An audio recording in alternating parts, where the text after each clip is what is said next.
છોટાઉદેપુર જિલ્લાના નસવાડી તાલુકામાં ભારે વરસાદને કારણે ઘોડી સિમેલ ગામે મનરેગા યોજનામાંથી બનાવવામાં આવેલ વરસાદી કાંસમાંથી પાણી ન નીકળતા ખેતરોમાં જળબંબાકારની સ્થિતિ। છોટાઉદેપુર જિલ્લાના નસવાડી તાલુકામાં ભારે વરસાદને કારણે ઘોડી સિમેલ ગામે મનરેગા યોજનામાં બનાવવામાં આવેલ વરસાદી કાંસમાંથી પાણીનો નિકાલ ન થતા ખેતરો થયા જળબંબાકાર।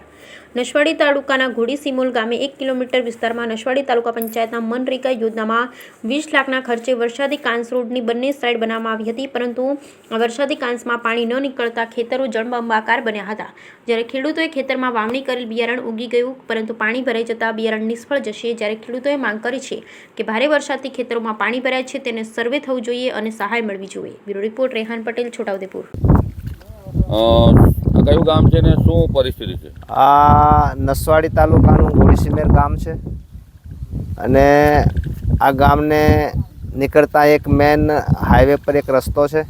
એની આજુબાજુ 50 થી 60 હેક્ટર જેટલી જમીન આવેલી છે। આ જમીનની અંદર કપાસ અને તુવેરનું વાવેતર કરેલું છે અને વરસાદના પાણી ભરાવાથી આ જમીનમાંથી જે પાણી નીકળવું જોઈએ એ નીકળ્યું નથી અને જે કાંસ આગળ બનાવેલો હતો એ કાંસનું કામ છે ને હજુ કામ કરવાનું છે, જેથી પાણીનો નિકાલ થાય અને આ પાણીનો નિકાલ થયા પછી અહીંના ખેડૂતોને સારો એવો લાભ થાય છે। અને બીજું એક વસ્તુ, જે મેન હાઈવે ઉપરથી પાણી બીજું અંદર અમારા ખેતરોમાં આવે છે, રોડે પરીને, રોડને માથે પાડીને અને કેનાલમાં રહીને એ પાણી પૂરેપૂરું નીચે નિકાસ થાય એ બાજુ, એ પાણી અમારા સીમે ના આવે એની વ્યવસ્થા કરે સરકાર।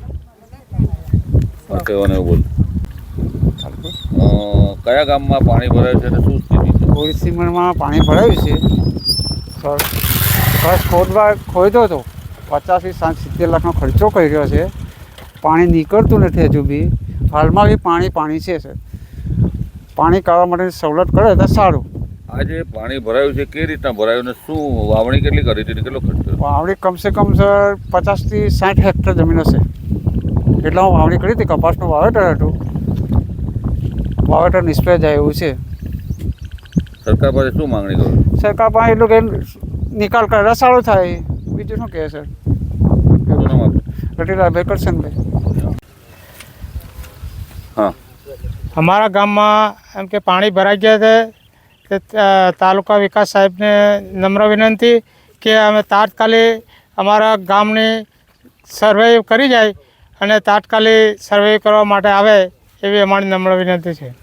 સરપંચ સાહેબ, અહીંયા કેટલા ખેતરોમાં પાણી ભરાય છે, કયા કયા પાકનું નુકસાન થયું છે? પાકનું તો કપાસનું વાવેતર છે બધું, કપાસનું વાવેતર છે બધું, દરેક જગ્યાએ કપાસ જ છે।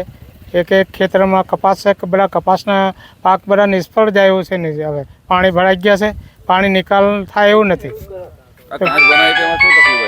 કાચમાં કાચ બનાવે પણ કાચ બરાબર ઊંડો ના થાય એટલે કાચમાં પાણી નહીં નીકળતું।